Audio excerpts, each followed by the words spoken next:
Hi friends, welcome to this video.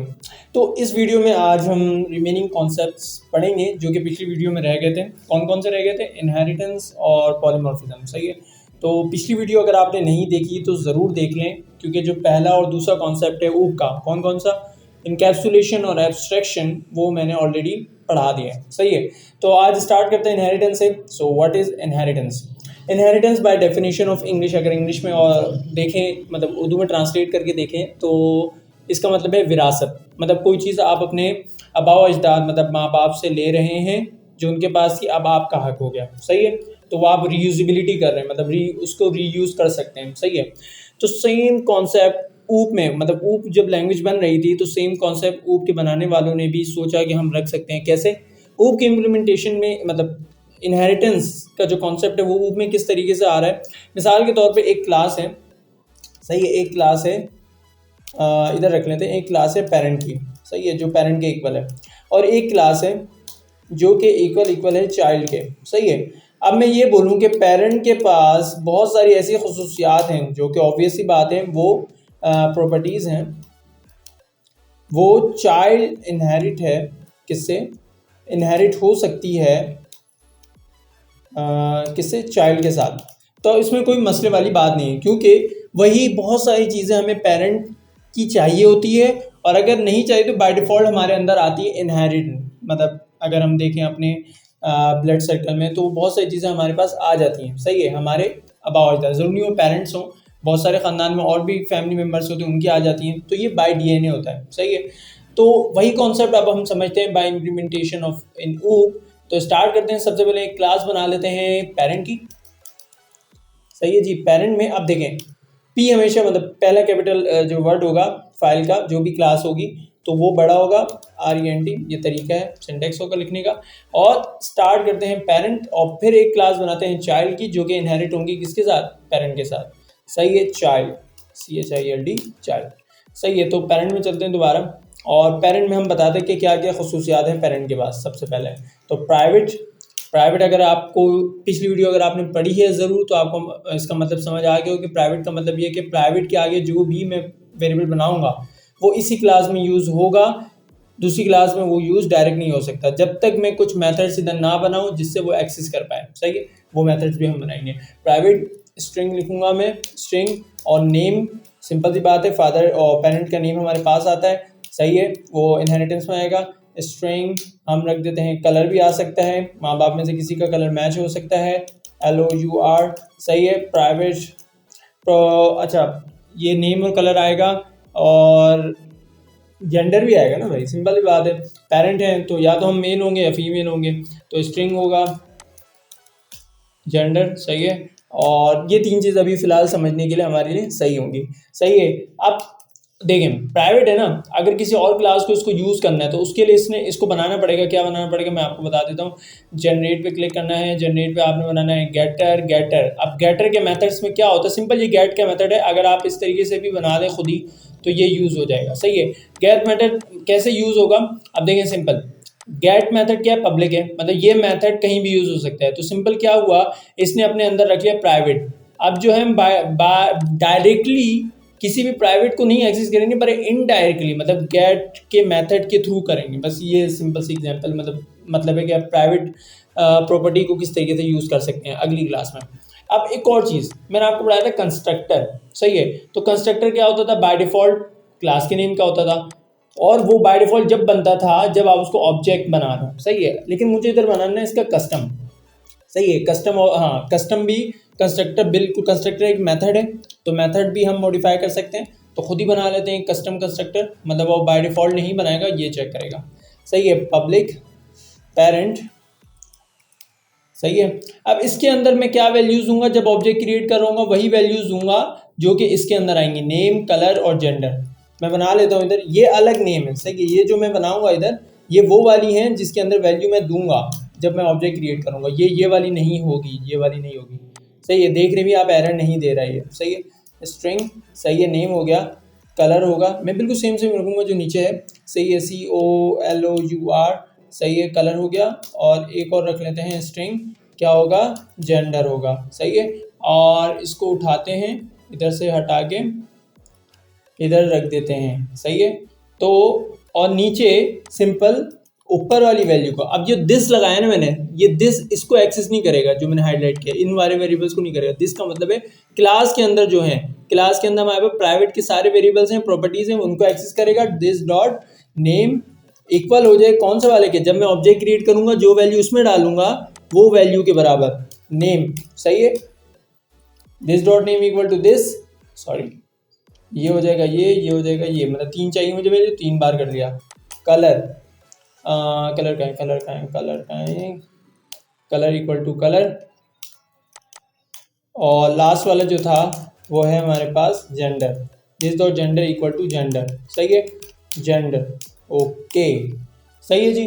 अब देखें simple सी बात ये है कि गेट नेम में हम उसी वेरिएबल को गेट कर रहे हैं जो कि ये वाले हैं, सही है, और इधर हम वैल्यू उसके अंदर पुट कर रहे हैं बाय कंस्ट्रक्टर, सही है।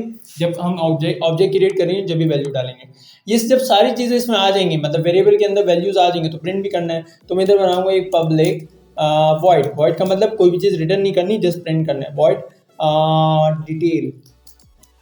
तो मैं क्या करूँगा, मैं इधर वो सारी वैल्यूज प्रिंट कर दूंगा जो कि मुझे उधर से मिली हैं। सिर्फ मैं इनहेरिटेंस का मतलब आपको अभी समझाता हूँ बस, और एक हमें जस्ट ये प्रिंट करना है, नेम प्रिंट करना है, नेम, सही है। अब देखें दिस लगाना ज़रूरी है। अभी क्या हो रहा है, अभी मैं एक चीज़ दिखाता हूँ आपको, सही है, एक मिनट, ये एक तो इसकी वजह से भी हो रहा था, हाँ अब सही है, मैं ख्याल, हाँ सही है, दिस लगाने की आपको नीड नहीं है क्योंकि इसने खुद ही पहचान ली कि उसको कौन सा चाहिए। देखें प्राइवेट स्ट्रिंग नेम, ये इसको नहीं ले रहा, सही है, इसको ये प्राइवेट वाले को ले रहा है। ये क्यों नहीं ले रहा, क्योंकि ये जो मेथड के अंदर है ये वैल्यू एज एन आर्गुमेंट है, सही है, इसके अंदर हम वैल्यूज डालेंगे। तो स्टार्ट करते हैं, ये हो गया, ये हो गया, ये हो गया, सही है। नेम, नेम के बाद आ जाएगा हमारे पास कलर, कलर देख लेते हैं, हम एक कलर डालते हैं, और वेट, और ये डाल देते हैं जेंडर, सही है जी, जेंडर आ जाएगा हमारे पास इधर, सही है, इधर तक आ गए। अब ये सारी चीज़ आप देख सकते हैं बिल्कुल सही तरतीब में आ चुकी है, मतलब पेरेंट का आर्किटेक्चर, पेरेंट के अंदर जो जो चीज़ें थी वो हमने रख दी पेरेंट के अंदर, अब चाइल्ड को वो चाहिए। अब देखिए एक सिंपल सी चीज़ में देख करूँगा, इसको एक्सटेंड करेंगे, सही, एक्सटेंड का कीवर्ड यूज़ होगा जब भी आप इनहेरिटेंस यूज़ कर रहे हो, किसी भी क्लास को इनहेरिट कर रहे हो, चाइल्ड को इनहेरिट करना है पेरेंट के साथ, तो एक्सटेंड के बाद पेरेंट की क्लास कॉल।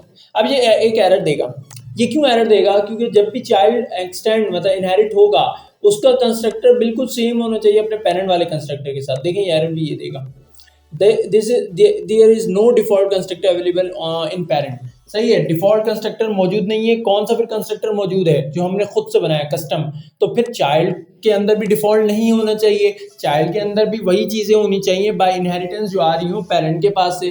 तो चाइल्ड का भी क्या बनेगा, एक सिंपल सा कंस्ट्रक्टर बनेगा जो कि सेम वैल्यूज लेगा क्योंकि वो इनहेरिट हो रहा है अपने पेरेंट के साथ, सही है। अब देखिए मैंने ना इधर ये वाला मेथड यूज नहीं किया, कौन सा मेथड, वॉइड डिटेल का। अब देखें जरा इनहेरिटेंस का जादू, रीयूजिबिलिटी, अब मैं यूज कर सकता हूँ पेरेंट के मेथड्स को कैसे। अब देखें जरा, मैं ऑब्जेक्ट ऑब्जर्वर क्रिएट करता हूँ, देखें क्या होता है। मैं बनाऊंगा सिंपल किसका, चाइल्ड का ऑब्जेक्ट। चाइल्ड के ऑब्जेक्ट में याद रखें कि वॉइड डिटेल के कोई मेथड नहीं है। चाइल्ड क्या हो गया, क्या हो गया, child child child child child equal to child. अब ये क्या बोल रहे हैं, हाँ देखें ये हो गया क्लास, ये हो गया इसका ऑब्जेक्ट, सही है, और ये हो गया constructor. By default constructor remove हो चुका, तो ये देखें क्या बोल रहा है, ये बोल रहा है भाई इसके अंदर आपने डालनी है वैल्यू, क्योंकि आपने उधर कस्टम कंस्ट्रक्टर बनाया है जिसके अंदर वैल्यूज हैं, ये रहा जो कि हमने बनाया था ये वाला। अब देखें चाइल्ड के अंदर भी जो कंस्ट्रक्टर है वो भी यही बोल रहा है, तो अब मैं क्या करूँगा, सही है, सिंपल, सॉरी, अब मैं क्या करूँगा, सिंपल नेम डालूंगा हमजा, कलर डाल दूंगा ब्लैक, जेंडर डाल दूंगा मेल, और कोई नीड नहीं है।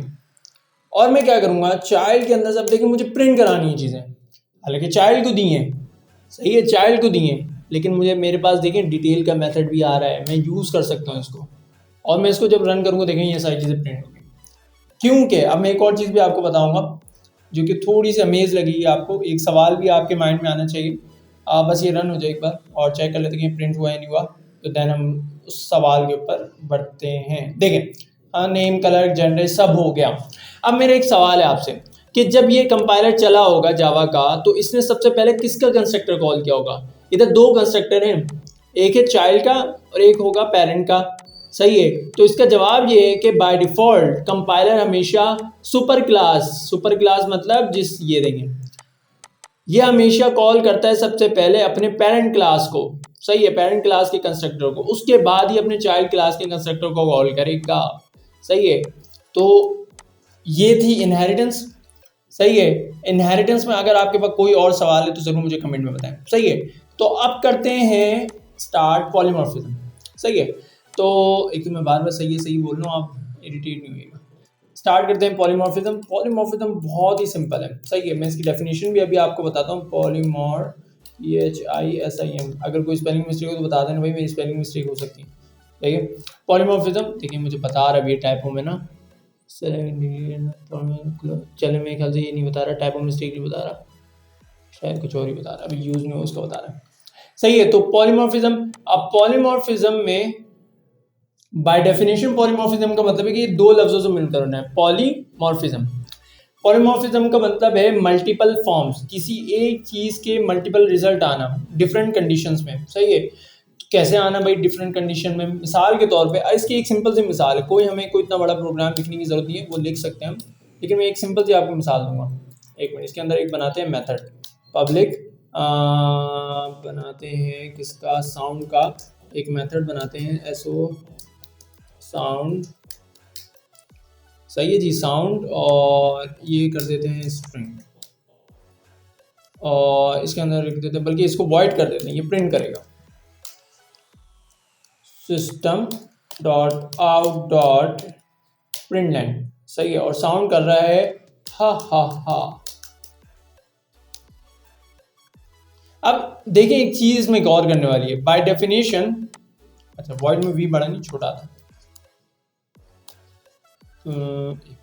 तो UID। सही, अब सही। अब देखिए system.out.println खुद एक एग्जाम्पल है पॉलीमॉर्फिज्म की। कैसे? ये एक सेम मेथड है। अब पॉलीमॉर्फिज्म का मतलब क्या होता है? एक ही एक्शन में मल्टीपल रिजल्ट आना। सही है, डिफरेंट कंडीशंस में। कंडीशन क्या है? अभी कंडीशन क्या थी, मैं क्या प्रिंट कराना चाह रहा था? कंडीशन है स्ट्रिंग प्रिंट कराना, इसने इस कंडीशन में मुझे स्ट्रिंग प्रिंट करा दिया। मेथड एक ही है, प्रिंट करो। समझ रहे हैं आप? मतलब उसका काम जो है बदल रहा है, काम करना एक ही है प्रिंट, लेकिन जो प्रिंट क्या करना है वो डिफरेंट कंडीशन में बदल रहा है, चेंज हो रहा है। कभी ये करेगा इंटीजर प्रिंट, सही है, प्रिंट उसका मेथड है मान लिया, लेकिन वो सिनेरियो चेंज करेगा डेफिनेशन बाय पॉलीमॉर्फिज्म। जो पॉलीमॉर्फिज्म की डेफिनेशन है कि अपने चेहरे बदलना, अपने रिजल्ट बदलना जब कंडीशन बदल रही हो। तो कंडीशन अंदर मैं इसको अगर बोल दूं ना 10, तो ये 10 प्रिंट करेगा। अगर मैं आपको दिखाऊं, सही है, और इधर दिखाऊं, सही है, सिंपल, कहाँ पे था, ये रहा, इधर मैं कराऊं polymorphism equal to new polymorphism. सही है, और मैं इसको बोल दूं पॉलीमॉर्फिज्म डॉट साउंड। तो अब देखें क्या होगा। अब ये जब ये प्रिंट करेगा तो इसमें हमेशा ये साउंड जो मैं बता रहा हूँ, हालांकि इसका काम सिर्फ प्रिंट करना है, लेकिन कंडीशन चेंज होगी। सही है, ये अपने मल्टीपल फॉर्म्स दिखाएगा। अब इसने इंटीजर प्रिंट किया, ओके, अब इंटीजर प्रिंट किया, अब मैं बोलूँगा इसको स्ट्रिंग प्रिंट करने। कहाँ गया भाई, इसको बोल देता हूँ हा हा हा। सही है, और अब चेक करते हैं, तो अब ये इंटीजर के बजाय हा हा हा प्रिंट करेगा। तो समझ रहे हैं आप? मतलब उसका काम एक ही है, लेकिन काम की जो शक्ल है वो बदलेगी। सही है, वो काम की शक्ल किस तरीके से बदल रही है? जब कंडीशन बदल रही है। सेम हम एक और प्रोग्राम बना सकते हैं इसमें। अगर मैं बोलूं कि भाई एक एनिमल है, सही है, पब्लिक क्लास एनिमल, लेकिन ये मैं बना नहीं सकता इधर पॉलीमॉर्फिज्म में।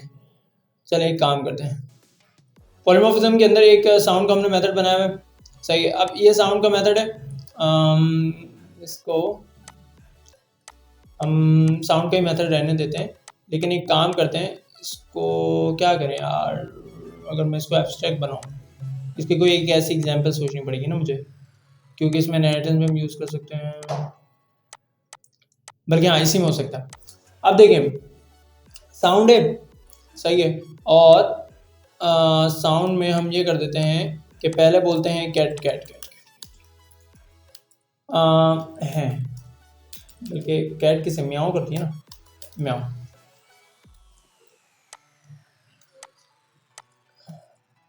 यार ऐसे एग्जांपल नहीं समझ आएगी, हाँ हाँ और वो कैट वाली है भी वाली नहीं आएगी, क्योंकि वो मैं जो चाह रहा हूँ। तो एक काम करते हैं, इस पॉलीमॉर्फिज्म के स्ट्रक्चर को ही बदलते हैं, इसको रहने देते हैं। मैं एक और क्लास बनाता हूँ, एक बनाते हैं हम लोग एनिमल की, और इसके अंदर रख देते हैं पब्लिक वॉइड साउंड, सही है, सिस्टम डॉट आउट डॉट प्रिंटलाइन। इसमें लिख देते हैं एवरी एनिमल हैज साउंड, सही है। पॉलीमॉर्फिज्म का मतलब क्या है, सेम एक्शन लेकिन डिफरेंट रिजल्ट आएंगे डिफरेंट कंडीशन में। अभी कंडीशन एनिमल की मैंने बनाई, एनिमल की क्लास एक बनाएंगे हम कैट की, इसको मैं एक्सटेंड करूंगा, बिल्कुल एक्सटेंड करूंगा, किसके साथ, एनिमल के साथ। अब मैं एनिमल का फंक्शन यूज कर सकता हूँ, सही, आप देखें खुद ही, और एनिमल का फंक्शन ही मैं यूज करूंगा, लेकिन इसको ओवरराइड कर दूंगा, सेम बिल्कुल सेम फंक्शन यूज करूंगा, पब्लिक वॉइड साउंड, सही है। अब इसमें ओवरराइड का मतलब क्या है कि जब मैं कैट का ऑब्जेक्ट बनाऊंगा तो वो एनिमल के साउंड फंक्शन को यूज नहीं करेगा, बल्कि मेरे वाले करेगा, क्योंकि उसको पता लग जाएगा कि ये ओवरराइड हो गया है इस वाले फंक्शन के साथ। कौन सा ओवरराइड हो गया, एनिमल वाले फंक्शन को हटा के मेरा वाला कैट वाला फंक्शन कॉल करेगा जब मैं कैट का ऑब्जेक्ट बनाऊंगा। तो इसमें मैं करूंगा system dot out dot println meow, meow की स्पेलिंग तो क्या होती है, मियाओ, सही है। और एक बनाएंगे हम लास्ट, बड़ा मजा आएगा इसमें, डॉग का, और ये भी मैं एक्सटेंड करा दूंगा किसके साथ, एनिमल के साथ, क्योंकि ये सब एनिमल ही है, एनिमल किडनैप एनिमलिया बायोलॉजी अगर आपने पढ़ी हो। और इसमें भी सेम फंक्शन रखेंगे ये वाले, और इसमें रख देंगे भाव, भाव, सही है, पता नहीं मैं स्पेलिंग सही रख रहा हूँ नहीं रख रहा हूँ, सही है। अब देखें क्या है, साउंड एक सेम फंक्शन है, लेकिन क्या करेगा, अपने रिजल्ट को, अपने चेहरे को बदलेगा डिफरेंट कंडीशन में। कंडीशंस क्या क्या हैं अब मैं आपको बताता हूँ। ऊप में आते हैं जो मेन क्लास है, इधर अगर मैं बनाऊँ सबसे पहले एक कंडीशन में बोलूँ भाई मुझे कैट का साउंड सुनना है। अब देखें अपनी चेहरा बदल रहा है, पहले अगर मैं एनिमल को लिखूंगा सिर्फ एनिमल में तो क्या प्रिंट करेगा, एनिमल से स्टार्ट करें, animal animal equal to new animal, और एनिमल में से डॉट करो साउंड, एनिमल का साउंड वाला प्रिंट करेगा, बारी बारी करेंगे, सही है। कैट का cat cat equal to new cat, और कैट डॉट साउंड इसका अलग करेगा, डॉग रहेगा ना, dog dog equal to new dog, और D O D dog dot, ये तो गलत हो गया, डू हो गया, डॉग डॉट साउंड। अब जरा चला के देखें पूरे प्रोग्राम को, मजा आएगा।